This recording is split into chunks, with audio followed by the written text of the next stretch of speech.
Hello students, welcome to Bansal classes online. I am Jaisingh Suryavanshi. Last lecture में student हमने symbiotic association को discuss किया था। सिम्बायोटिक एसोसिएशन क्या होता है बेटा, कैसे दो लिविंग ऑर्गेनिज्म अपना शेल्टर को शेयर करते हैं और साथ ही साथ फूड, मिनरल्स और वाटर को शेयर करते हैं। तो हमने काफ़ी सारे एग्जाम्पल डिस्कस किए थे। एग्जाम्पल बहुत इंपॉर्टेंट है तो आपको उन्हें लर्न करना है। काफ़ी सारे क्वेश्चंस बनते हैं एनएसओ में, तो मैंने आपको ये चीज़ बता दी थी और कुछ इम्पॉर्टेंट जो एग्जाम्पल थे मैंने उस पर स्टार मार्क भी करवाया था आपको।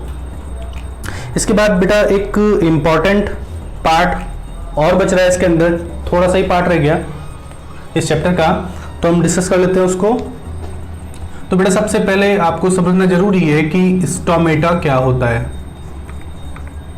स्टोमेटा, ठीक है, स्टोमेटा क्या होता है तो हम देखते हैं बेटा कि जैसे हमारे पास में कुछ ऑर्गन्स प्रेजेंट है जो कि कुछ स्ट्रक्चर्स हैं जो कि रेस्पिरेशन में हेल्प करती है, ऐसे ही प्लांट के पास भी कुछ स्ट्रक्चर प्रेजेंट है जिसके थ्रू प्लांट रेस्पिरेशन करते हैं।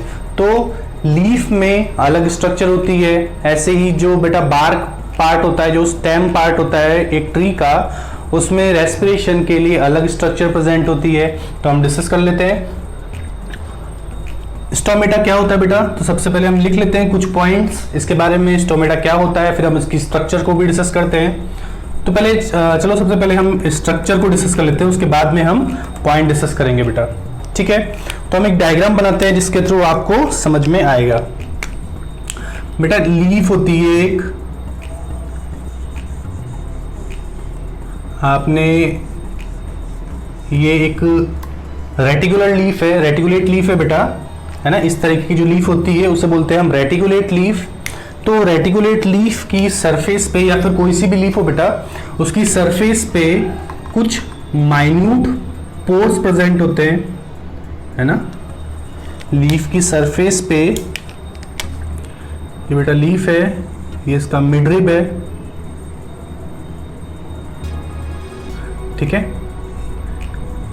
ये वेन्स हैं और साथ ही साथ लीफ की सरफेस पे कुछ छोटे छोटे माइक्रोस्कोपिक माइन्यूट पोर्स प्रेजेंट होते हैं। इन्हीं पोर्स को हम बोलते हैं स्टोमेटा। जो बेटा ये स्ट्रक्चर जो आपको दिख रही है ये क्या है, स्टोमेटा, ठीक है। तो लीफ की सरफेस पे छोटे छोटे कुछ माइन्यूट पोर्स प्रेजेंट होते हैं और इन्हीं पोर्स को हम बोलते हैं स्टोमेटा। क्लियर। अब हम देखते हैं इन्हीं पोर्स की स्ट्रक्चर हमें देखनी है, मतलब स्टोमेटा की स्ट्रक्चर को हमें देखना है कि स्टोमेटा कैसा दिखता है स्ट्रक्चर में। तो स्ट्रक्चर से भी काफी ज्यादा क्वेश्चन आते हैं, आपको लेबलिंग से रिलेटेड क्वेश्चंस मिल सकते हैं एनएसओ में। तो बेटा कैसे स्ट्रक्चर होती है इस स्टोमेटा की, तो हम डिस्कस करते हैं कि स्टोमेटा की स्ट्रक्चर देखते हैं बेटा कैसा होता है स्टोमेटा। तो इस तरीके से कुछ स्ट्रक्चर होती है स्टोमेटा की, ठीक है। इस तरीके से स्ट्रक्चर होती है स्टोमेटा की और स्टोमेटा की स्ट्रक्चर में आपको स्टोमेटा के सराउंडिंग कुछ इस तरह की मेम्ब्रेन देखने को मिलती है बेटा, ठीक है। साथ ही साथ में यहां पर जो स्टोमेटा है बेटा एपिडर्मिस, है ना। इस लीफ की ये जो स्टोमेटा वाली सेल है, उस स्टोमेटा वाली सेल के सराउंडिंग आपको ये जो सेल दिख रही है इसको बोलते हैं हम गार्ड सेल। क्या बोलते हैं बेटा, गार्ड सेल, ठीक है। ये जो बीन शेप की सेल दिख रही है इसको बोलते हैं हम गार्ड सेल। बीचों बीच जो आपको ये पोर दिख रहा है बेटा इसको बोलते हैं हम स्टोमेटल पोर। क्या बोलते हैं बेटा, स्टोमेटल पोर, है ना। बीच में आपको ये जो पोर दिख रहा है इसको बोलते हैं स्टोमेटल पोर। अब इस स्टोमेटल पोर के अलावा ये जो आपको गार्ड सेल दिख रही है, इस गार्ड सेल पे क्लोरोप्लास्ट प्रेजेंट होते हैं बेटा। इसकी गार्ड सेल पे क्लोरोप्लास्ट प्रेजेंट होते हैं ये बेटा जो मैंने रेड कलर से रिप्रेजेंट किया है, ये है क्लोरोप्लास्ट, ठीक है। और ये जो आपको सराउंडिंग मैंने ग्रीन कलर की कुछ लेयर बनाई है बेटा, ये क्या है, इस स्टोमेटा की एपिडर्मिस। ये क्या है बेटा, इस स्टोमेटा की एपिडर्मिस।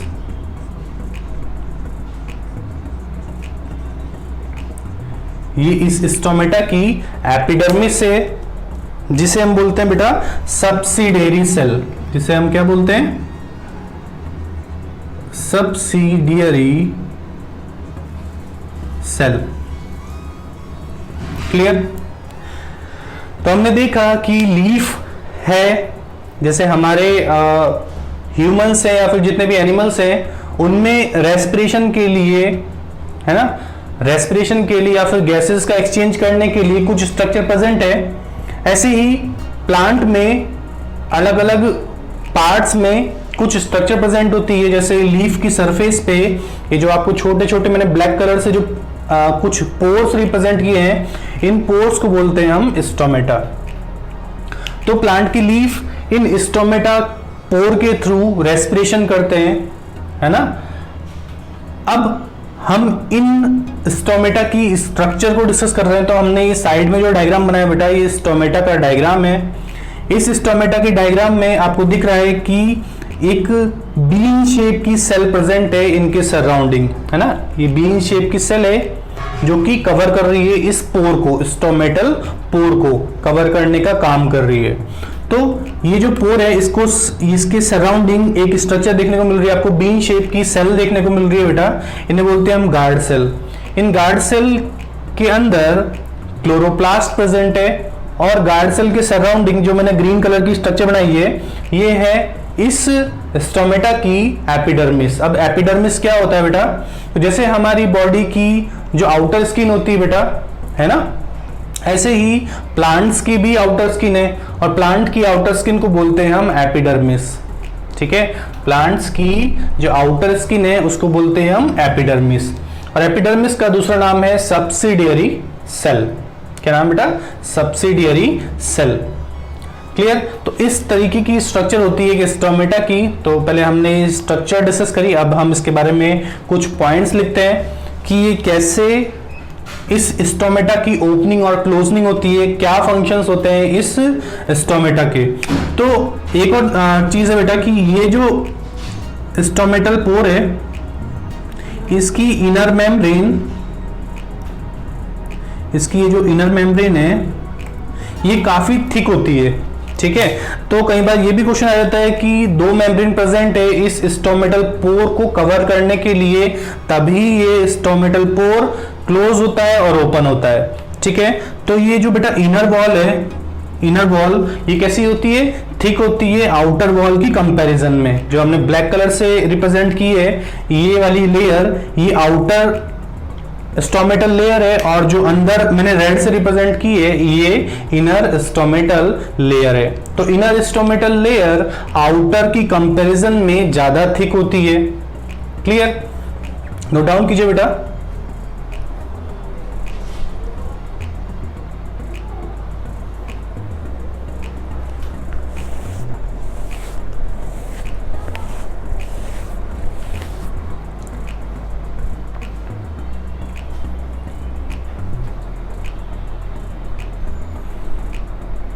थोड़ी ब्राइटनेस कम कर देता हूं मैं, ताकि आपको और क्लियर दिखे थोड़ा सा, ठीक है। तो आपको समझ में आया बेटा, हमारा स्टोमेटल वाला पार्ट रह गया था। हमने लास्ट लेक्चर में क्या डिस्कस किया था बेटा, सिम्बायोटिक एसोसिएशन या फिर म्यूचुअलिज्म। और वहां पे हमने देखा था कि सिम्बायोसिस क्या होता है, कैसे दो ऑर्गेनिज्म एक साथ रहते हैं और एक दूसरे को बेनिफिट प्रोवाइड करते हैं। हमने काफी सारे एग्जाम्पल्स को भी डिस्कस कर लिया था। इसके बाद में एक छोटा सा टॉपिक है बेटा, स्टोमेटा क्या होता है, स्टोमेटा का फंक्शन क्या होता है, स्टोमेटा की स्ट्रक्चर क्या होती है, तो स्टोमेटा की ओपनिंग और क्लोजनिंग कैसे होती है, कैसे स्टोमेटा ओपन और क्लोज होता है, ठीक है। तो ये लीफ है, लीफ की सरफेस पे जो स्ट्रक्चर होती है रेस्पिरेशन के लिए उन्हें बोलते हैं हम स्टोमेटा। ठीक है, लीफ की सरफेस पे जो छोटे छोटे पोर्स होते हैं उन पोर्स को बोलते हैं हम स्टोमेटा। फिर हमने देखा कि स्टोमेटा की स्ट्रक्चर कैसी होती है, तो इस तरीके की स्ट्रक्चर होती है कि एक स्टोमेटल पोर होता है बेटा, ये बीच वाला पोर, और ये पोर को गार्ड करने के लिए, प्रोटेक्ट करने के लिए, स्टोमेटल पोर को प्रोटेक्ट करने के लिए क्या प्रेजेंट होती है, बीन शेप की जो सेल दिख रही है आपको, ये क्या है बेटा, गार्ड सेल। ठीक है बेटा, इसके बाद में इन गार्ड सेल के ऊपर क्लोरोप्लास्ट प्रेजेंट है, फंक्शन डिस्कस करेंगे अभी हम। साथ ही साथ में ये ग्रीन कलर की जो हमने लेयर बनाई है इन गार्ड सेल के सराउंडिंग, ये क्या है, इस स्टोमेटा की एपिडर्मिस। ठीक है, तो जैसे हमारी आउटर लेयर होती है बेटा, ऐसे प्लांट की बॉडी की भी आउटर लेयर है, और इस आउटर लेयर को हम बोलते हैं एपिडर्मिस। और एपिडर्मिस किसी भी सेल के अंदर प्रोटेक्शन प्रोवाइड करने का काम करती है, किसी भी ऑर्गेनिज्म को हमेशा प्रोटेक्शन प्रोवाइड करने का काम करती है जो आउटर लेयर होती है। ठीक है, तो यहां तक डिस्कस कर लिया बेटा हमने, समझ में आ गया आपको। मैं इसको रफ कर रहा हूं, कुछ पॉइंट डिस्कस कर लेते हैं हम।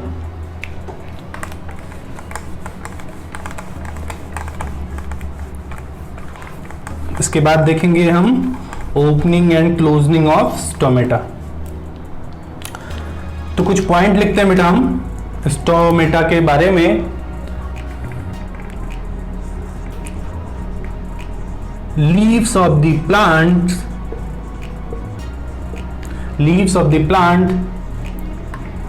Have minute pores on their surface is called stomata। ठीक है, या stomatal pore। Leaves of the plant have minute pores on their surface is called stomata। Stomata is guarded by, है ना, और प्रोटेक्टेड बाय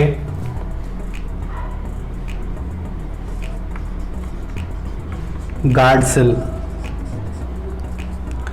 ठीक है, stomata is guarded by guard cell. Guard cell जो होती है स्टोमेटा को गार्ड करने का काम करती है, प्रोटेक्ट करने का काम करती है।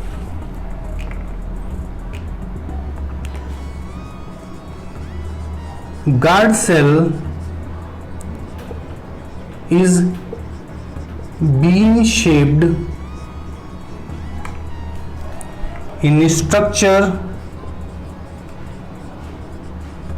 गार्ड सेल कैसी होती है, बीन शेप की होती है स्ट्रक्चर में, और यही गार्ड सेल इस स्टोमेटा को कवर करने का काम करती है, गार्ड करने का काम करती है, प्रोटेक्ट करने का काम करती है। ठीक है, नोट डाउन कीजिए।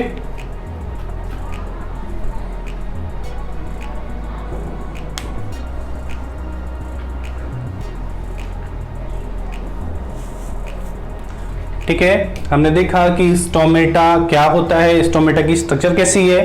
अब हम कुछ पॉइंट डिस्कस कर रहे हैं बेटा स्टोमेटा के बारे में, कि leaves of the plants have minute pores like structure on their surface is called stomata। Stomata is guarded by guard cell which is bean shaped in structure। ठीक है, कैसी होती है, bean shape की होती है स्ट्रक्चर में, और यही स्ट्रक्चर गार्ड सेल की स्टोमेटा को कवर करने का काम करती है।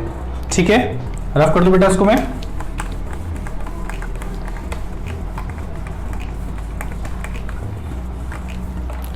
इसके बाद में कुछ और पॉइंट लिखते हैं बेटा हम। Epidermis of guard cell, epidermis of guard cell, या फिर लिख लो epidermis of stomata, epidermis of stomata, है ना, epidermis of stomata is called subsidiary cell.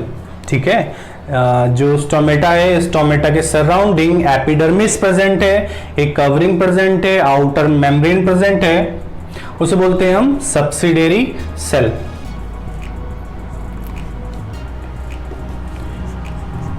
It provides protection against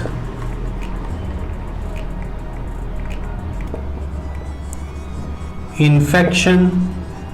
ठीक है, it provides protection against infection और इन्फेक्शियस एजेंट। ठीक है, जितने भी इन्फेक्शियस एजेंट होते हैं उनसे ये प्रोटेक्शन प्रोवाइड करती है ना। जैसे बैक्टीरियाज के इन्फेक्शन से बेटा, कोई फंगल के इन्फेक्शन से, वायरल इन्फेक्शन से, तो ये एपिडर्मिस प्रोटेक्शन प्रोवाइड करती है। अगर हम फंक्शन की बात करें, फंक्शंस ऑफ स्टोमेटा, तो स्टोमेटा के क्या क्या फंक्शंस है बेटा? स्टोमेटा के अगर हम फंक्शंस की बात करें कि क्या फंक्शंस है इन स्टोमेटा के, ठीक है, तो क्या फंक्शंस है बेटा? फर्स्ट फंक्शन है इस स्टोमेटा का, फर्स्ट फंक्शन क्या है बेटा इस स्टोमेटा का? ये ट्रांसपीरेशन में हेल्प करते हैं, it helps in transpiration process. Second, it helps in respiration. Clear? It helps in transpiration, respiration. और third, photosynthesis. ठीक है, स्टोमेटा प्लांट के अंदर ट्रांसपीरेशन का काम करते हैं, रेस्पिरेशन का काम करते हैं और फोटोसिंथेसिस का काम करते हैं। मतलब ये जो स्टोमेटा पोर हैं, फोटोसिंथेसिस में देखा था बेटा हमने, फोटोसिंथेसिस की रिएक्शन देखी थी हमने। क्या होती है फोटोसिंथेसिस की रिएक्शन? याद है आपको? 6CO2 प्लस 12H2O, ठीक है, in the presence of sunlight और क्लोरोफिल क्या बनता है बेटा? तो बनता है क्या क्या बनता है? 6O2, है ना, 6O2 प्लस 6H2O, ये बनता है। कार्बोहाइड्रेट बनता है, ऑक्सीजन बनता है और वाटर बनता है। ठीक है, यही जो वाटर है जो कि फोटोसिंथेसिस में बनता है बेटा, यही वाटर को रिलीज करने का काम, बाहर निकालने का काम ये ट्रांसपिरेशन प्रोसेस के थ्रू होता है। इसी प्रोसेस को बोलते हैं हम transpiration. Loss of water is transpiration process. Transpiration process में स्टोमेटा वाटर को रिलीज करने का काम करते हैं। तो 6CO2 12H2O in the presence of sunlight और क्लोरोफिल किसका फॉर्मेशन होता है? C6H12O6 जो कि कार्बोहाइड्रेट है, प्लस ऑक्सीजन मॉलिक्यूल बनते हैं और साथ ही साथ में वाटर मॉलिक्यूल फॉर्म होते हैं। और ये वाटर मॉलिक्यूल को सेल से बाहर निकालने का काम, स्टोमेटा से बाहर निकालने का काम, ठीक है, किसके कब होता है बेटा? प्लांट की लीफ जो होती है वो स्टोमेटा के पोर के थ्रू इन वाटर को रिलीज करती है। अब यही वाटर का लॉस जो है, ये वाटर रिलीज हो रहे हैं, तो इसी वाटर के लॉस को बोलते हैं हम ट्रांसपिरेशन प्रोसेस। ठीक है, वाटर का जो लॉस होता है प्लांट लीफ की सरफेस से स्टोमेटा के थ्रू, इसी प्रोसेस को बोलते हैं हम ट्रांसपिरेशन। क्लियर? और भी काम होता है इस स्टोमेटा का, तो बेटा जैसे हमारे नेजल पोर्स होते हैं जिसके थ्रू हम ऑक्सीजन को इनहेल करते हैं और CO2 को रिलीज करते हैं, तो इस लीफ के पास भी एक पोर की तरह स्ट्रक्चर है जो कि रेस्पिरेशन में हेल्प करती है ना। प्लांट्स भी ऑक्सीजन को इनहेल करते हैं और CO2 कार्बन डाइऑक्साइड को एक्सहेल करते हैं इन्हीं पोर्स के थ्रू, जिन्हें बोलते हैं हम स्टोमेटा। फोटोसिंथेसिस का भी काम करते हैं ये स्टोमेटा, क्योंकि इन स्टोमेटा के गार्ड सेल के ऊपर क्लोरोप्लास्ट प्रेजेंट है। अब आपको क्लोरोप्लास्ट का फंक्शन पता है कि क्लोरोप्लास्ट फोटोसिंथेसिस में हेल्प करते हैं। और बेटा कभी कभार आपसे एक क्वेश्चन और पूछ लेता, बहुत इंपॉर्टेंट क्वेश्चन है कि स्टोमेटा के नंबर लीफ की किस सरफेस पे ज्यादा होते हैं? ऊपर वाली सरफेस पे या नीचे वाली सरफेस पे? अपर सरफेस पे या लोअर सरफेस पे? ठीक है। तो मैक्सिमम नंबर जो होते हैं स्टोमेटा के स्टोमेटा दोनों जगह प्रेजेंट होते हैं बेटा, ऊपर वाली लेयर पे भी और नीचे वाली लेयर पे भी, ठीक है, दोनों लेयर पे प्रेजेंट होते हैं स्टोमेटा के नंबर, लीफ के ऊपर वाली कवरिंग पे भी, ऊपर वाली लेयर पे भी और नीचे वाली लेयर पे भी। लेकिन सबसे ज्यादा मैक्सिमम नंबर कहां पर होते हैं स्टोमेटा के, तो हमेशा नीचे वाली लेयर जो होती है बेटा, जो लोअर लेयर होती है लीफ की, वहां पर सबसे ज्यादा नंबर होते हैं स्टोमेटा के।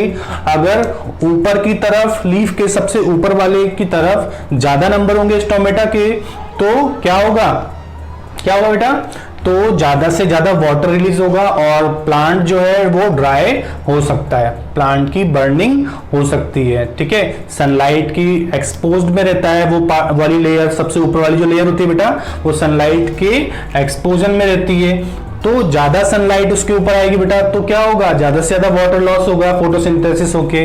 अब नीचे इसलिए प्रेजेंट है क्योंकि वहां सनलाइट ज्यादा नहीं मिल पाती, डायरेक्ट सनलाइट नहीं मिल पाती है। तो मैक्सिमम नंबर कहां पर होते हैं, तो मैक्सिमम नंबर होते हैं बेटा लोअर लेयर पे, ठीक है, लोअर साइड में लीफ के।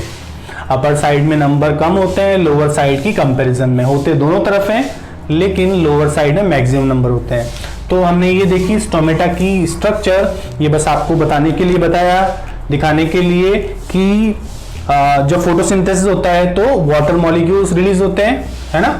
इसको आपको लिखने की जरूरत नहीं है, ये बस आपको याद दिलाने के लिए था कि आपको फोटोसिंथेसिस की रिएक्शन याद है कि नहीं, नोट डाउन कीजिए।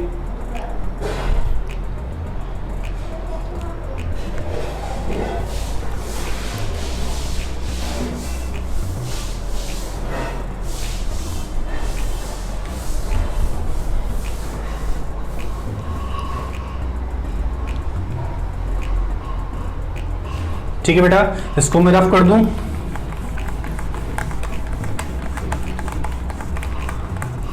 इसके बाद हम एक बार दोबारा से डायग्राम देखते हैं, एक बार दोबारा से हम डायग्राम देखते हैं बेटा।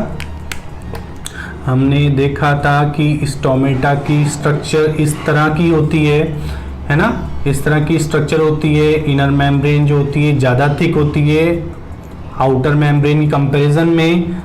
क्लोरोप्लास्ट प्रेजेंट है ना, और क्या प्रेजेंट है बेटा, इस तरह की गार्ड सेल प्रेजेंट होती है। क्लियर। अब ये तो देख लिया हमने क्या क्या फंक्शंस है। अब बेटा जो मैंने बताया कि ओपनिंग और क्लोजनिंग कैसे होती है इस स्टोमेटा की, ये स्टोमेटा कैसे ओपन और क्लोज होते हैं, तो थोड़ी देर के लिए हम इसको रफ कर देते हैं बेटा, क्योंकि हमें ओपनिंग और क्लोजनिंग समझनी है, डायग्राम जो है बिगड़ जाएगा। तो इस तरीके से हम यहां पर बनाते हैं वैक्यूल। क्या बनाते हैं बेटा, वैक्यूल। तो गार्ड सेल जो है, गार्ड सेल के अंदर क्या प्रेजेंट है, गार्ड सेल के अंदर ये जो मैंने बनाया है ये क्या प्रेजेंट है गार्ड सेल के अंदर, ये बेटा वैक्यूल। क्या है, एक वैक्यूल है। तो प्लांट्स की सेल के अंदर ये क्या बेटा, प्लांट्स के अंदर प्रेजेंट है, प्लांट की सेल है गार्ड सेल भी। तो प्लांट्स की सेल के अंदर बिल्कुल सेंटर में एक लार्ज सेंट्रल वैक्यूल प्रेजेंट होती है। तो ये बेटा ये दिख रही है आपको, एक सेंट्रल वैक्यूल है। ये वैक्यूल जितने भी वेस्ट मटेरियल होता है, जितना भी एक्सेस वाटर होता है, जितना भी एक्सेस सिंथेसाइज्ड फूड होता है, जितने भी एक्सेस गैसेस होती हैं, पिगमेंट्स होते हैं, जितना भी एक्सक्रीटरी वेस्ट प्रोडक्ट होता है, उन सबको स्टोर करने का काम करती है।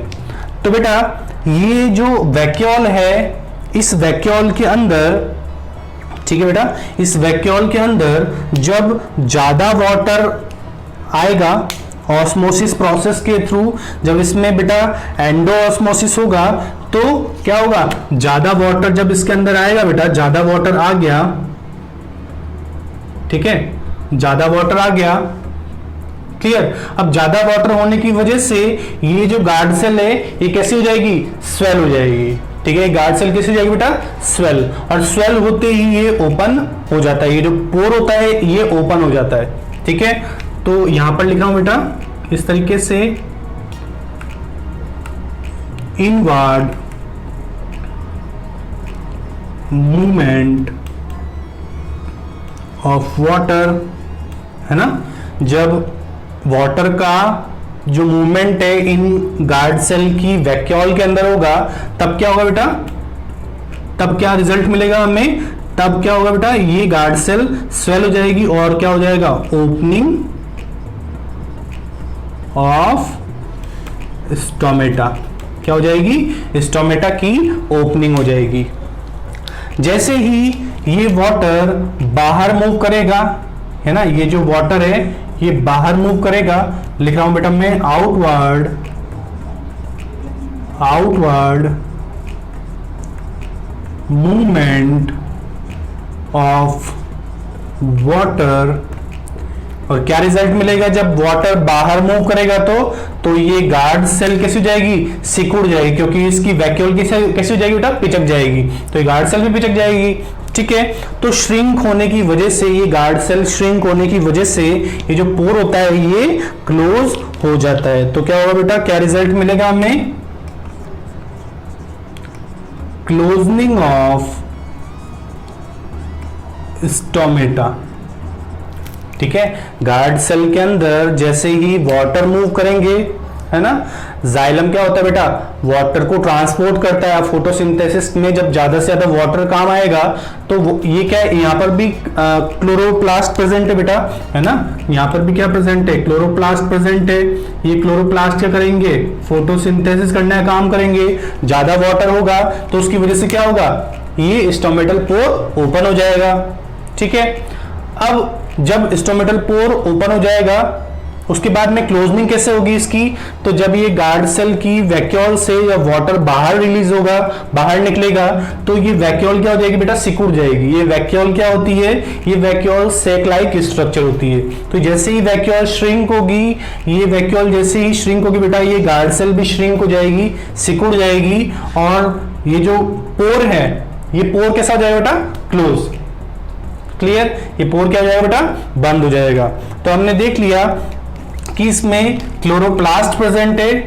क्लोरोप्लास्ट प्रेजेंट होने की वजह से ये फोटोसिंथेसिस कर रहा है ना बेटा, क्या कर रहा है, ये फोटोसिंथेसिस कर रहा है ना। अभी हमने फंक्शंस में लिखा है ना। ये पोर है जिसके थ्रू गैसेस का एक्सचेंज होता है, मतलब CO2 और O2 का एक्सचेंज करने के लिए ये पोर प्रेजेंट है।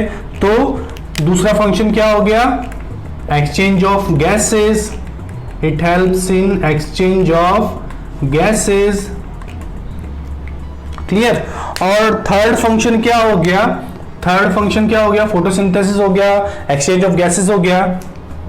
It also helps in transpiration process, it also helps in transpiration process. तो तीन हमने फंक्शन डिस्कस करें, इस तीन फंक्शंस हमने डिस्कस करें इस स्टोमेटा के। स्टोमेटा की स्ट्रक्चर बहुत इंपॉर्टेंट है, कई बार यहां से क्वेश्चन बन जाता है कि गार्ड सेल से रिलेटेड क्वेश्चन बनता है बेटा, बीन शेप की सेल कौन सी है जो कि स्टोमेटा को कवर करने का काम करती है, तो गार्ड सेल है ना।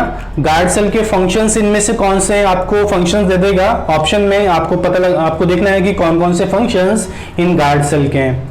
इसके बाद में ओपनिंग कैसे होती है बेटा, तो जब वाटर मॉलिक्यूल्स का मूवमेंट इन गार्ड सेल की वैक्यूल के अंदर होता है तो ये गार्ड सेल स्वेल हो जाती है, ठीक है, फूल जाती है, और फूलने की वजह से, ये प्रेशर की वजह से, ये जो ओपनिंग है बेटा स्टोमेटल पोर की, ये ओपन हो जाती है ना, ये जो पोर है ये ओपन हो जाता है। जैसे ही वाटर बाहर मूव करते हैं, जब ज्यादा वाटर बढ़ जाएगा तो प्लांट की सेल बर्स्ट ना हो जाए, फट ना जाए बेटा, तो उसको प्रोटेक्ट करने के लिए ये स्टोमेटल पोर वाटर को बाहर रिलीज कर देते हैं। तो जब वाटर बाहर रिलीज होगा तो ये जो वैक्यूल है, ये जो sac like structure, pouch like structure जो है, ये सिकुड़ जाएगी और इस पोर की जो ओपनिंग है वो क्या हो जाएगी बेटा, क्लोज।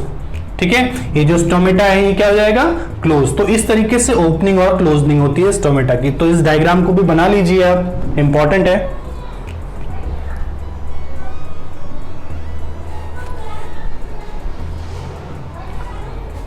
ठीक है बेटा, बहुत इंपॉर्टेंट पार्ट डिस्कस किया हमने आज की क्लास में, ये समझ में आ गया होगा आपको।